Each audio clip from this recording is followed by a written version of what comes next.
Les éditions Sixtrid, avec l'aimable autorisation des éditions Kalman Levy, présentent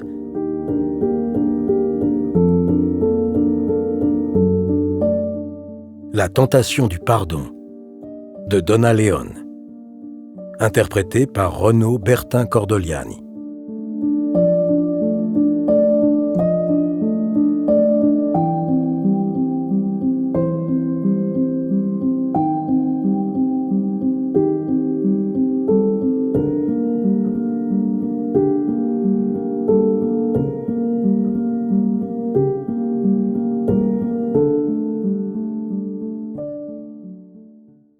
Ayant quitté son appartement dans les temps pour arriver à l'heure à son rendez-vous avec son supérieur à la questure, Brunetti avait pris place à l'arrière d'un Vaporetto numéro 1 et feuilletait distraitement Il Gazzettino du jour. Conscient, sans lever les yeux, que l'embarcation venait de quitter la Salute pour gagner l'arrêt de San Marco Vallaresso, situé sur le côté opposé du Grand Canal, il sentit le bateau ralentir dans un grondement de machine. Son radar vénitien, pareil à celui d'une chauve-souris, lui signala qu'ils étaient encore loin de la rive gauche et que le bruit du moteur aurait donc dû rester le même. Peut-être le capitaine avait-il essayé de contourner un obstacle flottant sur leur chemin. Brunetti baissa son journal, leva les yeux, mais ne vit rien. Ou plus précisément, son regard rencontra un mur de grisaille qu'il reconnut aussitôt comme un banc de brume venant dans leur direction. Il avait du mal à y croire. Il était parti de chez lui moins de 20 minutes plus tôt par un temps parfaitement clair. On eût dit que pendant qu'il parcourait un article sur le dernier échec en date des digues du Mosée, après plus de 30 ans de projets et de malversations, quelqu'un avait tiré un épais rideau gris devant son Vaporetto. Du brouillard en novembre était à prévoir, d'autant plus qu'il avait fait très froid cette semaine-là. Brunetti jeta un coup d'œil au passager assis à sa droite, mais celui-ci était si captivé par l'écran de son téléphone qu'il n'aurait pas remarqué un vol de séraphins descendu des cieux pour escorter leur bateau. Le pilote stoppa le Vaporetto à quelques mètres de la muraille de brume et le moteur passa au point mort. Brunetti entendit une femme murmurer derrière lui « Oh Dio !» avec une certaine surprise, mais sans crainte. Sur la rive gauche, le commissaire distinguait encore l'hôtel Europa et le Palazzo Treves, mais Ca' Giustinian semblait avoir été happée, elle aussi, par le brouillard dense qui enveloppait le Grand Canal. L'homme installé à ses côtés finit par lever les yeux de son portable et regarda fixement devant lui, puis reporta son attention sur le petit écran au creux de sa main. Brunetti plia son journal et se retourna. À travers la porte vitrée, il vit des bateaux venir vers eux et d'autres s'éloigner vers le pont du Rialto. Un numéro 2 quitta l'arrêt Accademia en se dirigeant vers le Vaporetto, mais ralentit et sembla s'arrêter. Brunetti entendit alors klaxonner un taxi quelques instants avant de le voir faire une embardée pour éviter le numéro 2 à l'arrêt et continuer vers eux à pleine vitesse. Lorsqu'il le dépassa, Brunetti eut le temps de distinguer le chauffeur qui s'adressait à une blonde se tenant debout dans son dos et dont la bouche s'ouvrit en un cri qui força aussitôt l'homme à regarder de nouveau devant lui. Le visage impassible, il reprit la barre juste à temps pour éviter la proue du numéro 2 et disparut dans la nappe de brouillard. Le commissaire se leva, passa devant son voisin et sortit sur le pont, guettant le bruit d'une collision, mais il n'entendit que le taxi qui s'éloignait. Le Vaporetto ralluma son moteur et glissa vers l'avant. De là où il se tenait, Brunetti ne voyait pas tourner le radar sur le toit de la cabine, mais ce devait être le cas, sans quoi repartir eût été trop risqué. Puis, comme à bord d'un navire magique dans un roman d'aventure, ils traversèrent le rideau gris sans difficulté, et le soleil leur fut rendu. Dans la cabine de pilotage, le second, tout à fait détendu, s'était à demi adossé à la vitre, tandis que le capitaine, au gouvernail, fixait l'horizon. Le long du quai, les palais libérés de leurs drapés brumeux défilait lentement vers la gauche, tandis que le Vaporetto gagnait l'arrêt San Marco Vallaresso. Derrière Brunetti, la porte s'ouvrit, et les passagers lui passèrent devant pour aller s'entasser face au bastingage métallique. Le second le fit coulisser au moment où le Vaporetto accostait. Des gens descendirent, d'autres montèrent, la barrière fut refermée, et le bateau repartit. Brunetti se retourna vers l'Accademia, mais toute trace de brume avait disparu. Des bateaux circulaient dans les deux sens. Devant eux s'étendait le Bacino, et sur la gauche, la basilique, la Marciana et le palais des Doges se tenaient sagement à leur place, tandis que le soleil matinal continuait à dissiper les ombres de la nuit. Le commissaire jeta un œil dans la cabine, en se demandant si ceux qui s'y trouvaient avaient vu la même chose que lui, mais il ne se souvenait plus des visages présents au moment où il avait aperçu le brouillard. Il aurait pu leur poser la question, mais il y renonça, à l'idée des regards qu'on lui aurait lancés. Il effleura le bastingage, qui n'était pas humide, tout comme le pont. Le soleil brillant réchauffait la manche droite de son costume bleu foncé jusqu'à l'épaule. L'air était frais et sec, le ciel sans nuages. Il descendit à San Zaccaria en oubliant son journal à bord et regarda le bateau s'éloigner, emportant avec lui tout espoir de confirmer sa vision.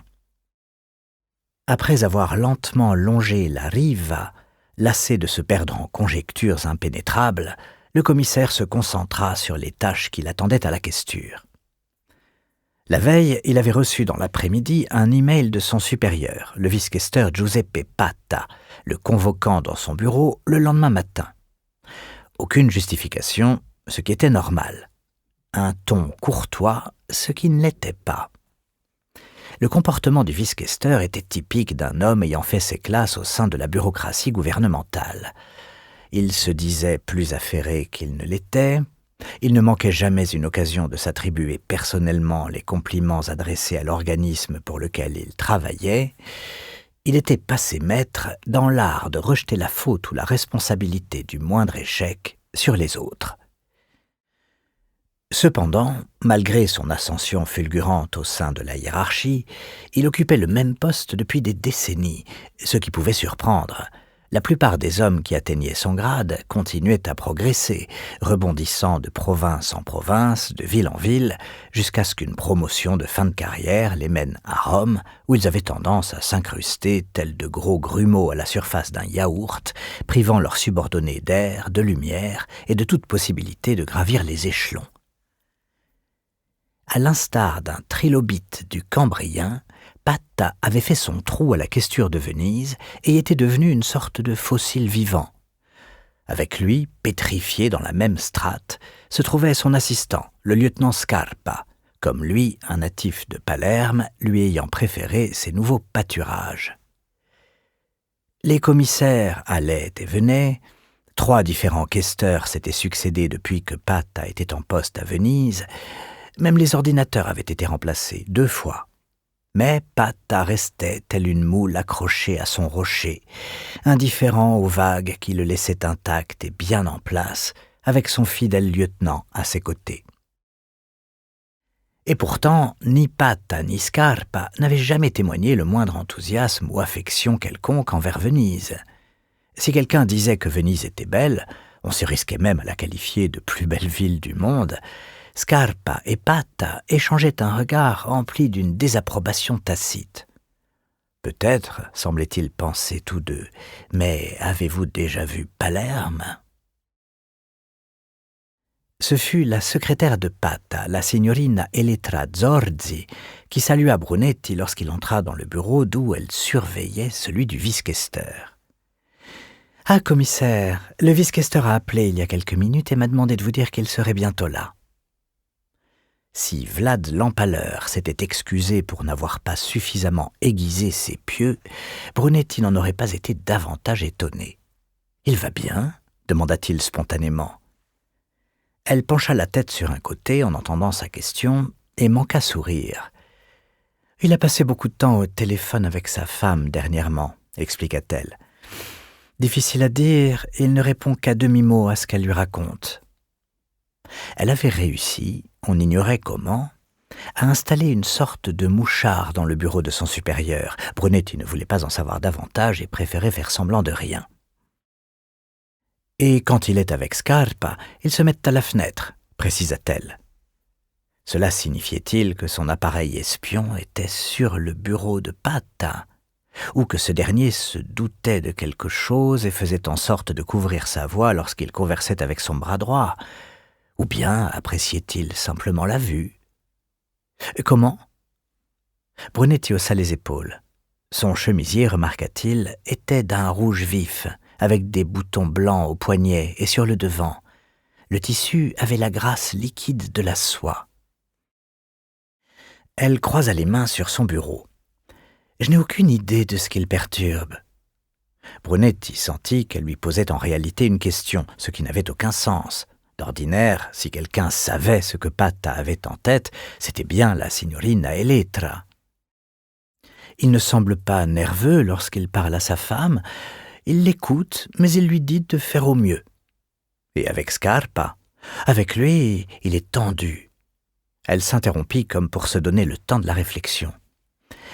Peut-être que le Wiskester n'aime pas entendre ce que Scarpa lui raconte et lui coupe souvent la parole. Il lui a même dit de ne plus l'ennuyer avec ses questions, ajouta-t-elle, en oubliant qu'elle n'aurait pas dû être capable d'entendre tout cela depuis son bureau. « Il y a de l'eau dans le gaz », constata Brunetti d'un ton impassible. « On dirait bien », approuva-t-elle. « Voulez-vous l'attendre dans son bureau ou voulez-vous que je vous appelle lorsqu'il sera là ?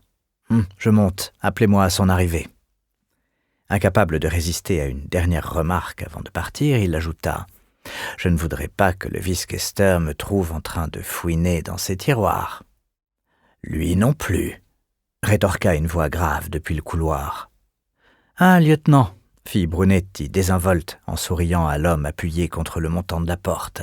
« Une fois de plus, nos deux cœurs battent à l'unisson lorsque nous nous soucions du Wiskester. »« Est-ce de l'ironie ?» s'informa Scarpa en ébauchant à peine un sourire. « Ou peut-être du sarcasme, commissaire. Ceux d'entre nous qui n'ont pas eu le privilège de fréquenter l'université ont parfois du mal à faire la différence. » Brunetti réfléchit comme il se devait à la question, puis répondit. « Dans le cas présent, je dirais qu'il s'agit simplement d'une hyperbole, lieutenant, où l'exagération manifeste est censée souligner l'absurdité du propos. C'est une figure rhétorique servant à faire de l'humour. En philosophie, justement l'une de ces matières que l'on étudiait à l'université, on l'appelle reductio ad absurdum. » Scarpa ne disait rien. Prenant conscience qu'il était déjà allé suffisamment loin, Brunetti s'abstint d'ajouter qu'il trouvait cette figure de style tout à fait adaptée à ses conversations avec le Wiskester. « Et c'est censé être amusant ?» finit par demander Scarpa. « Exactement, lieutenant, exactement. Il est si parfaitement absurde de songer que je pourrais abuser de la confiance du Wiskester que cette seule idée suffit à nous faire rire. » Brunetti montra les dents comme sur l'injonction d'un dentiste. Scarpa abandonna sa posture détendue d'un coup d'épaule contre le chambranle, ce qui lui fit gagner quelques bons centimètres. La rapidité avec laquelle il s'était redressé, lui qui était si relâché l'instant d'avant, rappela à Brunetti les serpents qu'il avait vus dans des documentaires à la télévision, qu'on les laisse tranquilles et ils gisent comme morts, enroulés sur eux-mêmes. Mais au moindre bruit, les voilà dressés sous le soleil tel un fouet qui claque, capable de frapper n'importe où. Brunetti, le sourire aux lèvres, se tourna vers la signorina Elettra et déclara « Je monte dans mon bureau. Merci de me prévenir lorsque le Wiskester arrivera. »« Certainement, commissaire, » acquiesça-t-elle avant de se tourner vers Scarpa. « Et que puis-je pour vous, lieutenant ?» Brunetti se dirigea vers la porte. Scarpa ne bougea pas d'un iota et resta debout dans l'embrasure, bloquant de fait le passage. Le temps s'arrêta. La signorina Elettra détourna le regard. Enfin, le lieutenant s'avança vers elle, permettant à Brunetti de quitter le bureau.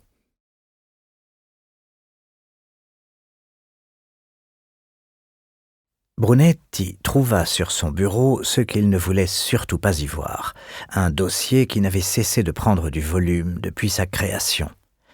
La dernière fois qu'il l'avait examiné devait remonter à 2 mois. Il l'avait laissé traîner pendant une semaine dans la corbeille des affaires à traiter, comme un convive amené à dîner par un ami et du genre à boire trop, ne rien dire de tout le repas et s'incruster même après le départ des autres. Ce dossier n'avait pas été invité et n'avait pratiquement rien révélé à Brunetti qui ne savait plus comment s'en débarrasser. La chemise vert foncé contenait les infractions relevant de la circulation automobile. Imprudence, délit de fuite après un accident, destruction des radars de vitesse au bord de la route, conduite en état d'ébriété ou au téléphone, ou plus dangereux encore, en tapant des textos. Dans une ville sans voiture, ce genre de méfaits était rarement soumis à l'attention de la questure de Venise. Cette chemise, toutefois, renfermait aussi des cas d'acquisition illégale de documents, immatriculation de véhicules, attestation d'assurance, permis de conduire ou encore résultats de tests d'auto-école. Même si ces papiers devaient être enregistrés au bureau central de Mestre, toute tentative illicite de se les procurer était signalée, comme tout crime commis dans les villes jumelées, à la police vénitienne. Le poids de cette chemise s'expliquait surtout par les cas survenus sur le continent. Après avoir lu le premier rapport, Brunetti n'avait pu que saluer la créativité sans limite de ses congénères. Ce nouveau délit avait d'abord été repéré à l'hôpital de Mestre, où, en 2 jours à peine, 5 hommes étaient arrivés aux urgences avec des récepteurs radio miniaturisés, enfoncés si profondément dans les oreilles qu'ils ne pouvaient plus les enlever et n'avaient eu d'autre choix que d'aller à l'hôpital. Durant les examens, on avait trouvé sur tous ces hommes des appareils de transmission scotchés sur le ventre et des caméras miniatures fixées à la poitrine qui filmaient au travers de leurs boutonnières. Comme 4 d'entre eux étaient pakistanais et qu'aucun ne parlait italien, on avait fait appel à un interprète avant de téléphoner à la police. Les 5 hommes s'étaient inscrits dans la même auto-école à Mestre et avaient échoué une première fois à l'examen oral lorsqu'il leur avait fallu expliquer la signification de certains panneaux routiers.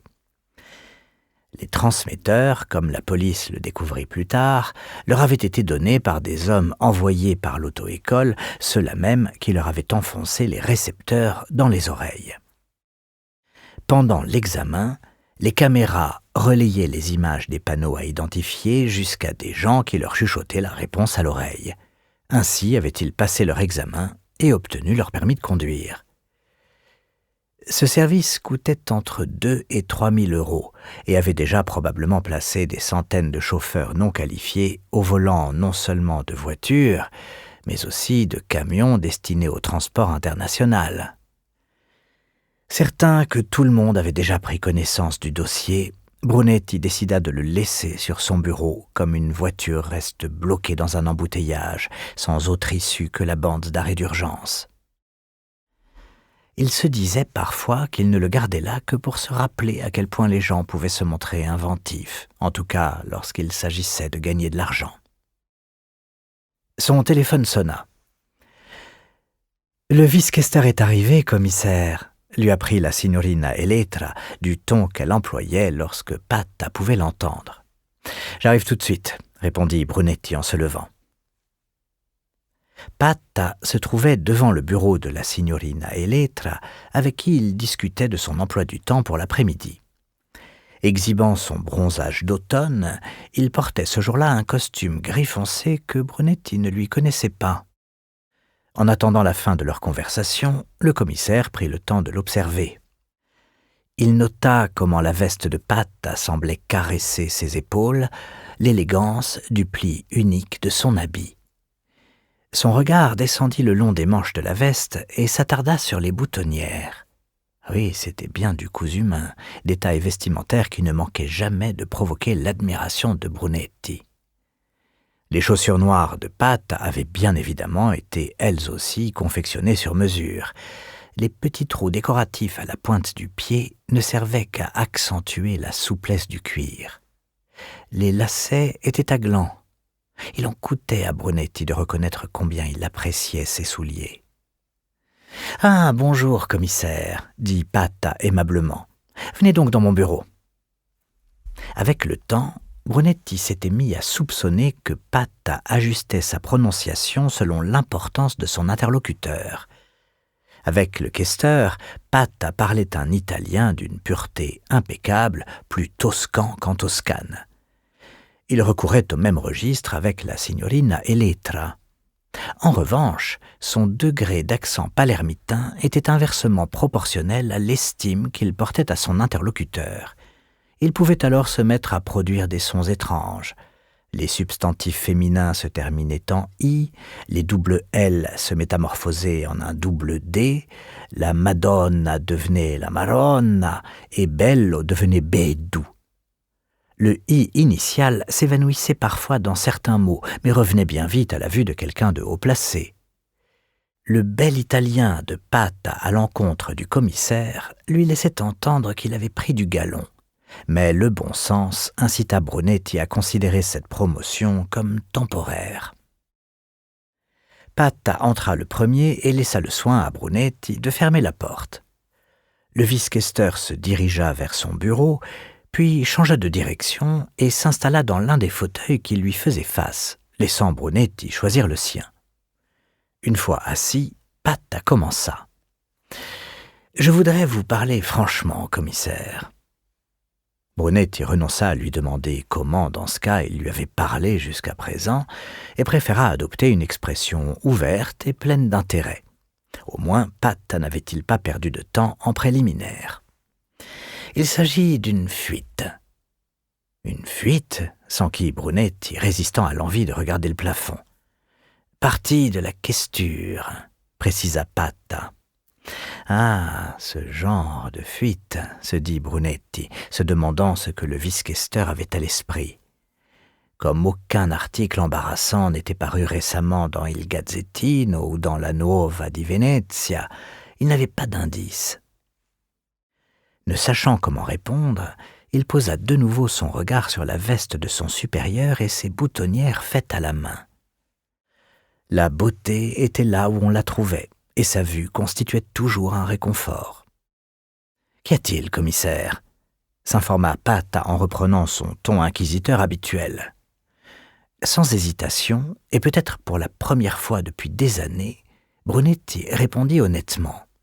« Les boutonnières de votre veste, signore. » Surpris, Patta ramena son bras droit à lui et fixa son poignet comme s'il craignait que Brunetti n'ait l'intention de lui voler ses boutons. Après les avoir examinés, il lâcha. « Eh bien ?» Brunetti sourit avec aisance et naturel.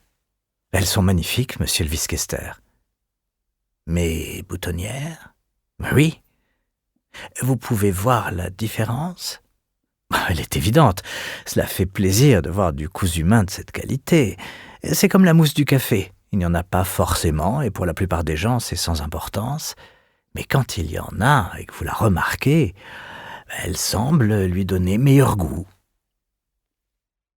L'expression de Patta s'adoucit, et Brunetti eut l'étrange sensation que le vice-questeur était soulagé, comme en repérant un ami dans une pièce où il ne s'était attendu qu'à des visages inconnus.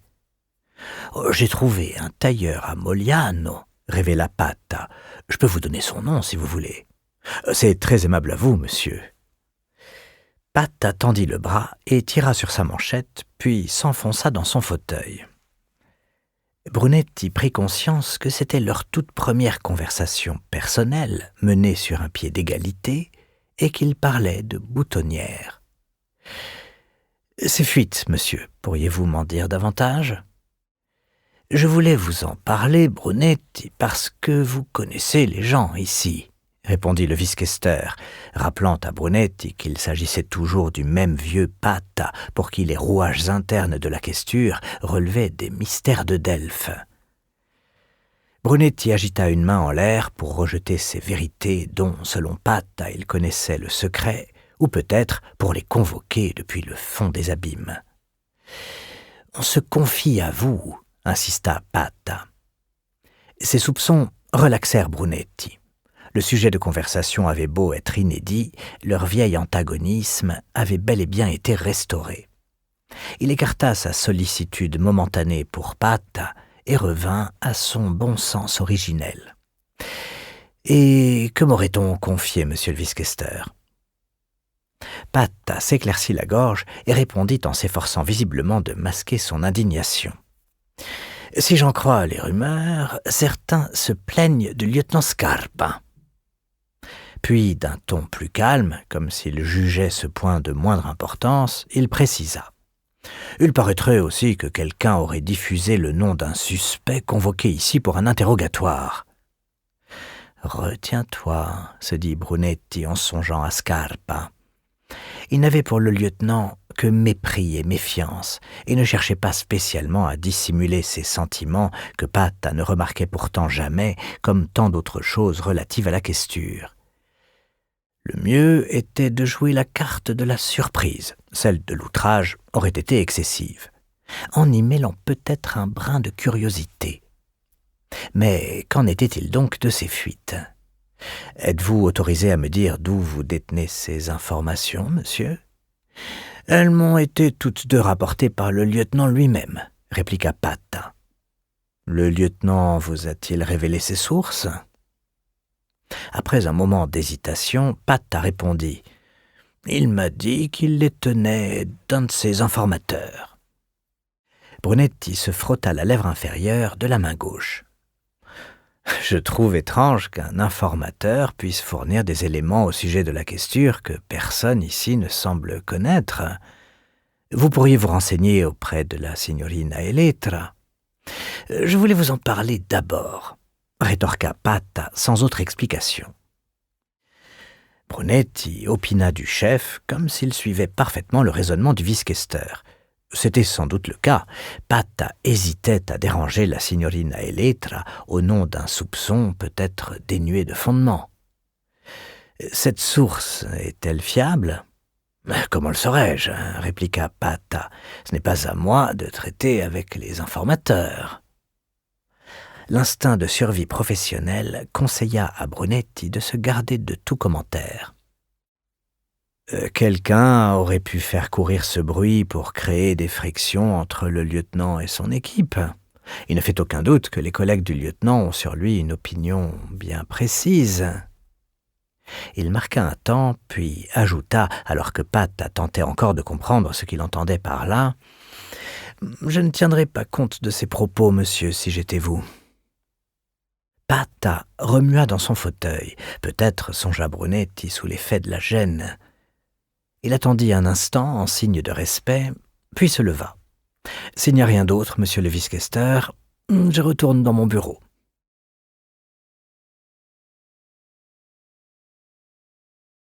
Brunetti ferma la porte derrière lui et alla trouver la signorina Elettra dans l'espoir d'en apprendre davantage. Il fut surpris de voir Vianello debout à côté d'elle, penché vers son ordinateur, le doigt pointé vers l'écran. « Ah, je vois, » dit l'inspecteur avec déférence. « C'est simple comme bonjour. » Il hocha la tête d'un air satisfait avant de se redresser. « J'ai essayé 2 fois, mais je ne voyais pas ce qui aurait dû me sauter aux yeux. » La signorina Elettra leva les sourcils à l'intention de Brunetti en une interrogation silencieuse. Il sourit et secoua la tête. Le vice-questeur a toujours quelque chose à nous apprendre. Il soupçonne en ce moment une fuite dans la questure. Il attendait de voir comment allait réagir Vianello. Comme ce dernier restait silencieux, Brunetti ajouta. Il a dû regarder trop de films d'espionnage. Ou alors, c'est le lieutenant, c'est lui qui a rapporté cette rumeur. La signorina Elettra, qui s'était détournée lorsque Brunetti avait pris la parole, réactiva son écran et cliqua sur la première page de Il Gazzettino que Brunetti avait lu sur le bateau. Elle parcourut quelques lignes, regarda le commissaire, puis reporta son attention sur l'ordinateur sans le moindre commentaire. Brunetti se demanda pourquoi le sujet ne l'intéressait pas. Elle était d'habitude friande de potins. Peut-être le lieutenant Scarpa n'éveillait-il pas sa curiosité. Vianello émit un soupir d'incrédulité. « Ce n'est pas comme si nos affaires étaient secret défense. » Les yeux toujours rivés sur l'écran, la signorina lança avec indolence. A-t-il mentionné le contenu de ses fuites ? Il a juste évoqué le fait que le lieutenant Scarpa ne soit pas la personne la plus appréciée dans la maison. Il ne parla pas de l'autre fuite supposée, l'estimant sans importance.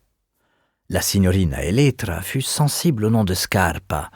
Tout à coup souriante, elle regarda Brunetti et dit « Non, impossible !»« Oh, c'est exactement ce que j'ai dit au vice-questeur. N'avons-nous rien de mieux à faire que de nous préoccuper du lieutenant et des fuites fantômes à son sujet ?» intervint Vianello. Brunetti s'apprêtait à partir, mais sa curiosité l'emporta.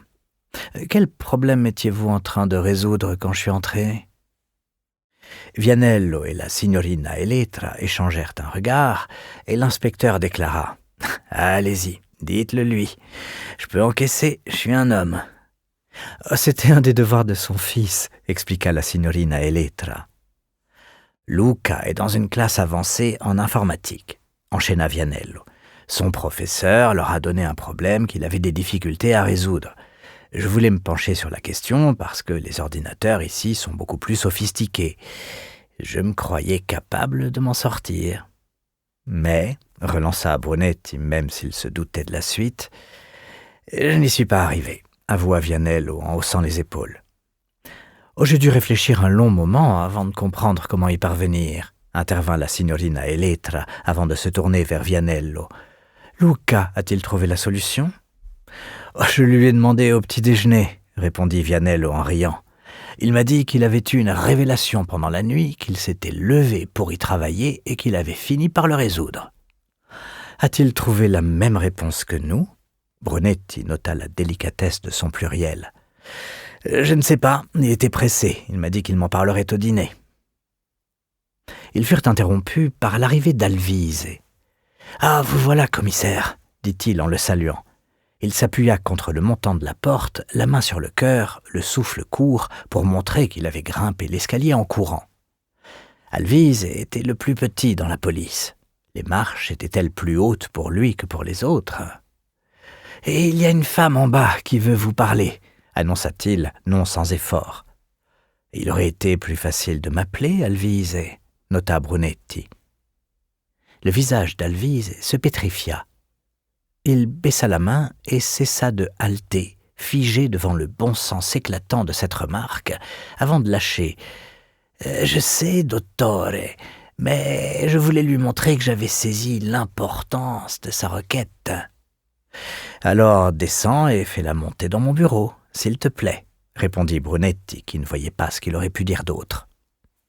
Alvise, qui avait recommencé à panteler, ne put que hocher la tête. Il pivota et partit. Aucun ne parla avant que le bruit des pas du policier n'eût disparu dans l'escalier. « Pourquoi êtes-vous toujours si indulgent avec lui, signore ?» demanda la signorina Elettra. Brunetti eut un moment d'hésitation. Il ne s'était jamais véritablement interrogé sur son comportement à l'égard d'Alvise. « Parce qu'il en a besoin. »« Ah !» fut tout ce qu'elle répondit. « Je retourne dans mon bureau. » Une fois seul, il alla à la fenêtre et observa la vigne sur le mur de la demeure située sur la rive opposée. De temps en temps, quelques feuilles tombaient dans le canal. « C'est marée basse », remarqua Brunetti. Ah, comme les poètes aimaient cette image de partance, les choses emportées par l'inexorable marée. Il entendit des pas s'approcher, puis aperçut dans l'embrasure de la porte Alvise et derrière lui, la tête d'une femme qui le dépassait d'au moins 10 centimètres. « Commissaire !» commença Alvise en le saluant vivement et en faisant un pas de côté pour céder la place à l'inconnu. « Voici la signora Crosera. Elle aimerait vous parler. »« Merci, Alvise, » dit Brunetti. En se dirigeant vers eux, il reconnut la femme sans se rappeler pourquoi. Mais cela lui revint rapidement en mémoire. Elle était professeure à l'université et, même si elle enseignait dans une faculté différente, connaissait Paola qui la tenait en haute estime. Paola la lui avait présentée quelques années auparavant, puis, fait coutumier à Venise, il l'avait recroisée à plusieurs reprises dans la rue, parfois en compagnie d'un homme de haute taille, aux cheveux grisonnants, si raide et si épais que Brunetti en avait été jaloux, conscient qu'une zone de la taille d'une pièce de monnaie se dégarnissait à l'arrière de son crâne. « Ah, professoressa Crosera !» fit-il en prenant sa main, tout en espérant lui donner l'impression qu'il l'avait immédiatement reconnue. Elle était presque aussi grande que lui. Ses cheveux brun foncé, assortis à ses yeux sombres, lui tombaient sur les épaules. Elle avait des lèvres pleines qu'elle ne parvint qu'à tirer vers le haut en essayant de sourire. « Je vous en prie, asseyez-vous » lui dit Brunetti. Il attendit qu'elle s'installe et décida de prendre place derrière le bureau pour lui rappeler qu'elle était venue le consulter en qualité d'officier de police et non comme le mari d'une collègue. Posée au bord du fauteuil, les genoux serrés, elle ne cessait de regarder autour d'elle. Elle portait un pantalon noir et une veste vert foncé et semblait manquer de sommeil. Elle se pencha pour poser son sac à main à ses pieds. Lorsqu'elle se redressa, elle contrôlait mieux son expression. « En quoi puis-je vous aider, professoressa ?» fit calmement Brunetti, comme s'il était tout naturel pour une enseignante universitaire de se retrouver en état d'agitation devant un commissaire de police. « J'ai pensé qu'il me serait plus facile de parler à quelqu'un que je connaissais. » Elle se corrigea immédiatement. « Non pas que je vous connaisse personnellement, commissaire. Paola ne m'a jamais parlé de vous, je veux dire, de votre profession, de votre travail. Pour ce qu'elle m'en raconte, vous pourriez aussi bien être notaire ou électricien. » Brunetti sourit. « C'est probablement parce qu'elle veut nous épargner à tous deux du temps et des ennuis. »« Je vous demande pardon, » dit-elle, incapable de dissimuler sa confusion. Si elle racontait à ses collègues que je suis policier, ils n'arrêteraient pas de frapper chez nous pour nous parler de leurs voisins qui installent une salle de bain sans autorisation, ou ils nous appelleraient à 3 heures du matin pour se plaindre que les étudiants du dessus font un raffut de tous les diables. Il sourit et la vit se détendre un peu. « Oh non, je ne suis pas là pour ce genre de choses, » affirma-t-elle avant de se pencher pour déplacer son sac de quelques centimètres. « Le sujet est bien plus grave. » Elle croisa et décroisa les jambes, puis changea légèrement de position dans son fauteuil. La lumière qui traversait la fenêtre tombait sur le côté droit de son visage, creusant les ombres sous sa tempe. Elle joignit les mains et les observa un moment. « Je sais que Paola et vous avez des enfants. »« Oui, 2. Des adolescents, je crois. »« Plus pour très longtemps. » nuança Brunetti. « Nous aussi, 2 enfants, un garçon et une fille. »« Comme nous, un garçon et une fille, » précisa-t-il, même si elle devait déjà le savoir. « Et dans quelques années, ce seront un homme et une femme. » Il sourit, comme s'il lui offrait en cadeau cette confidence personnelle. « Cela donne à réfléchir. »« Vous êtes fier d'eux, n'est-ce pas ?» Brunetti s'était attendu à ce qu'elle lui parle des siens, mais certaines personnes avaient besoin d'un long moment avant de se tranquilliser et accepter le fait d'avoir été parlé à un policier de leur propre chef. Il leur fallait être sûr que la conversation soit triviale, voire amicale, avant de pouvoir s'épancher suffisamment pour révéler la raison de leur venue. « Oui, je crois bien, » répondit Brunetti, « et Paola aussi. » Il ne l'avouait que rarement, et ajouta donc immédiatement, comme pour conjurer le sort, « Mais ni elle ni moi ne sommes très objectifs sur la question, j'en ai peur. »« Quelle matière enseignez-vous, professoressa » enchaîna-t-il, l'assurant ainsi de la discrétion de Paola à son sujet. « L'architecture. J'enseigne à temps partiel à présent parce que je travaille comme consultante en design urbain, surtout en Turquie, mais aussi en Roumanie et en Hongrie. Je voyage beaucoup. » Le silence s'installa. Brunetti attendait. D'expérience, c'était la tactique la plus efficace. Les gens qui venaient le voir avaient quelque chose à dire, et tôt ou tard, si on ne les harcelait pas de questions, ils finissaient par parler. Il s'écoula au moins 1 minute avant que la signora Crosera ne reprenne la parole.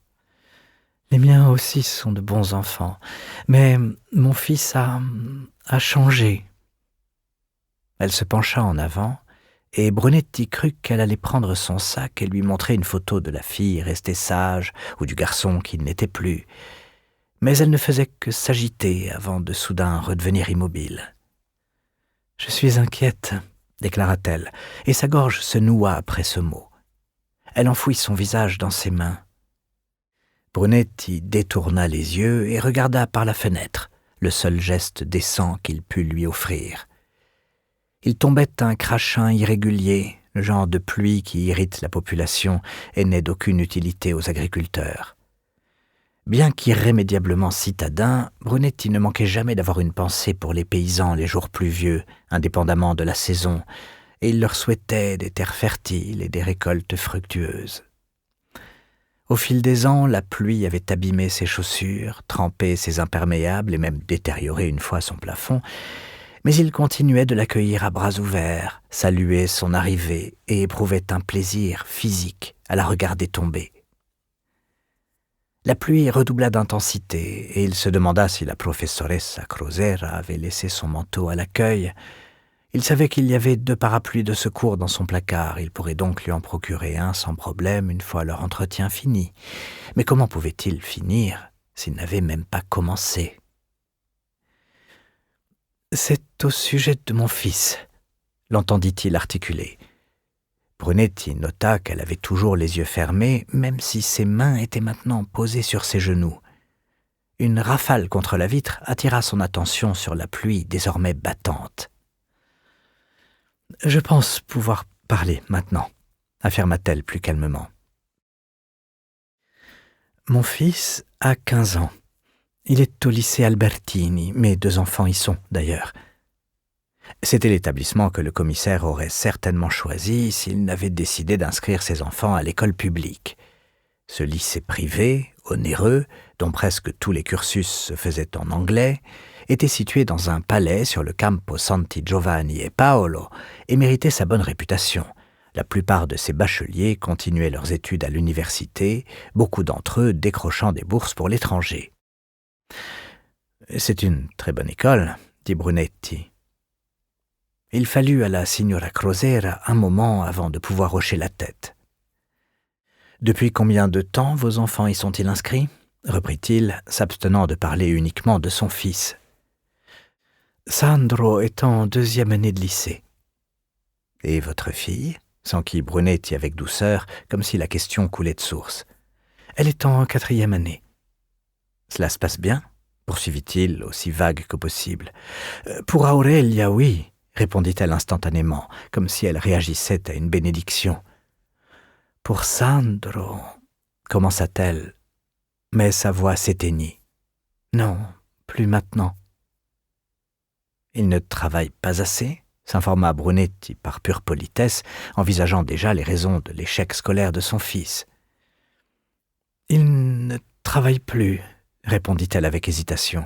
« Au début, ça allait, mais cette année... » Ses mains cherchèrent et trouvèrent les bras inflexibles du fauteuil.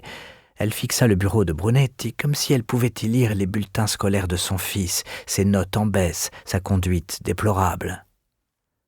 Le commissaire émit le son préoccupé dont on accompagne habituellement les mauvaises nouvelles. Il voulait qu'elle lui présente les faits d'elle-même sans devoir les lui extirper à coups de questions plus ou moins subtiles.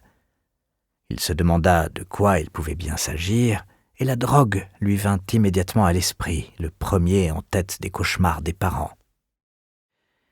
Ces derniers temps, Brunetti s'était mis à contracter inconsciemment les muscles de ses hanches en descendant l'escalier de chez lui. Cette tension lui avait échappé jusqu'au jour où il avait, en affrontant la dernière marche, relâché tout son corps au point de gémir de soulagement. À l'évocation d'adolescence heurtant aux écueils de la vie moderne, son esprit se crispait d'une façon similaire. Il se blindait mentalement pour s'empêcher de penser à ses propres enfants et s'obligeait à garder son calme en entendant parler d'un adolescent qui tournait mal. L'an passé, Sandro était le 2e de sa classe, mais ces 2 derniers mois, il a eu de mauvaises appréciations de la part de ses professeurs. C'est trop tôt encore pour les notes, mais il ne rapporte aucun livre chez nous, et je ne l'ai jamais vu faire des devoirs ou lire. Ah, fit Brunetti doucement, contraint de constater la différence avec ses propres enfants qui invitaient des amis pour travailler avec eux dans leur chambre ou aller chez eux pour préparer ensemble leurs examens. Ravis de leurs cours, enthousiastes à l'idée d'apprendre. Elle croisa de nouveau les jambes dans un sens puis dans l'autre. « Mon mari n'a pas... » commença-t-elle, avant de changer subitement d'angle. « J'ai fini par me résoudre à venir vous voir pour obtenir certaines informations. » Brunetti, qui pensait qu'elle était venue au contraire en livrée, ne souffla mot. Beaucoup de gens, savait-il, voyaient comme une trahison la moindre révélation faite à un policier. Et si c'était moi, pourrais-je parler de mes enfants à un inconnu? Le fait que la professoressa Crosera soit venue voir la police, plutôt qu'un médecin ou les services sociaux, voire un prêtre, laissait deviner quel genre de sujet elle voulait aborder. « Que voulez-vous savoir exactement, professoressa ?» « Je sais que c'est un délit de vendre de la drogue, mais est-ce un délit d'en consommer ?» demanda-t-elle d'une voix plus aiguë. C'était donc bien cela, songea Brunetti sans surprise, heureux de pouvoir lui répondre. « Non, pas d'en consommer. Le délit consiste à en vendre, surtout à proximité des écoles ou à des mineurs. » Il vit à quel point cela la soulageait. « Je voulais m'en assurer. Donc, si l'on ne fait qu'en prendre, on n'a pas de problème ?» Elle sembla consternée de s'entendre prononcer une telle absurdité et ajouta rapidement « Vis-à-vis des autorités, je veux dire. »« Dans la mesure où vous n'en vendez pas, non. » répéta Brunetti, faisant mine de ne pas avoir saisi sa question maladroite. « Pensez-vous que ce soit une bonne loi ?» La question surprit Brunetti, qui ne se sentait pas tenu de faire des commentaires sur la justesse des lois et n'en avait aucune envie. « Ni votre avis ni le mien n'ont d'importance là-dessus. »« Alors, qu'est-ce qui est important ? » ?»« Que les innocents soient protégés. Telle est la mission de la loi, » rétorqua-t-il. Au fond de lui, il n'y croyait pas. Les lois promulguées par les gens au pouvoir étaient faites pour les maintenir au pouvoir. Si elles protégeaient au passage les gens innocents, tant mieux, mais ce n'était qu'un bénéfice secondaire. « Je n'avais jamais envisagé la question sous cet angle, » reconnut-elle. Brunetti non plus, et il ne le ferait sans doute jamais. Il se permit de hausser les épaules. « Je suppose que la plupart des gens ne s'interrogent pas beaucoup sur l'utilité de la loi. » Punir les gens, c'est le but que j'ai toujours personnellement attribué à la législation. « Je crois que je préfère votre interprétation, commissaire, » sourit-elle après un moment de réflexion. Brunetti acquiesça sans faire de commentaire, puis laissa enfin poindre son impatience. « Nous parlions de votre fils, professoressa. »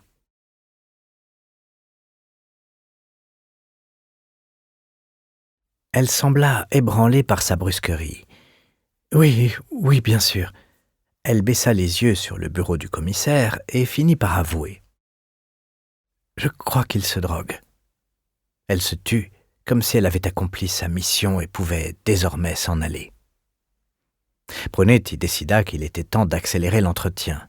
« Vous le croyez ou vous le savez ?»« Je le sais, enfin, je pense le savoir.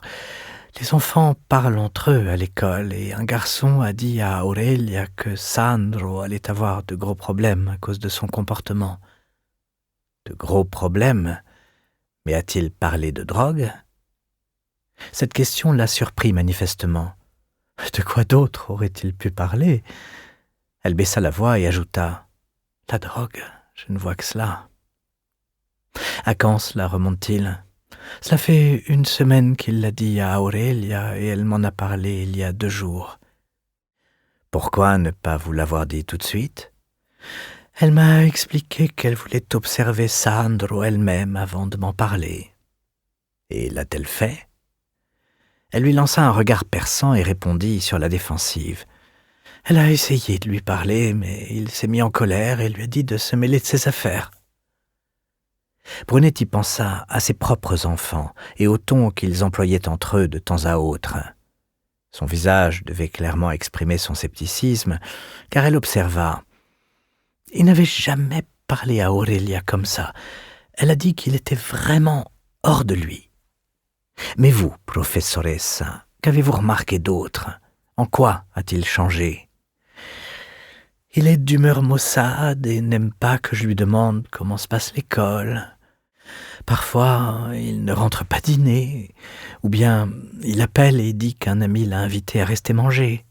« Et vous le croyez toujours ?» demanda Brunetti d'un ton neutre. « Je ne suis pas de la police, » rétorqua-t-elle, avant de lever les yeux vers lui. « Je suis désolée, cela m'a échappé. » Elle s'en tint là, sans chercher à se justifier ou à s'excuser, ce qui plut à Brunetti. « J'ai entendu bien pire, » répliqua-t-il. « Votre mari a-t-il noté ces changements? Je vous l'ai dit, je voyage pour mon travail, je m'absente parfois plusieurs jours de suite. Et les enfants, qui s'en occupent ?» Brunetti n'avait pas plus tôt fini de poser cette question qu'il la jugea. Nous espérons que vous avez apprécié cet aperçu. Pour continuer à écouter ce livre audio sur Google Play Livres, utilisez le lien dans la description de la vidéo.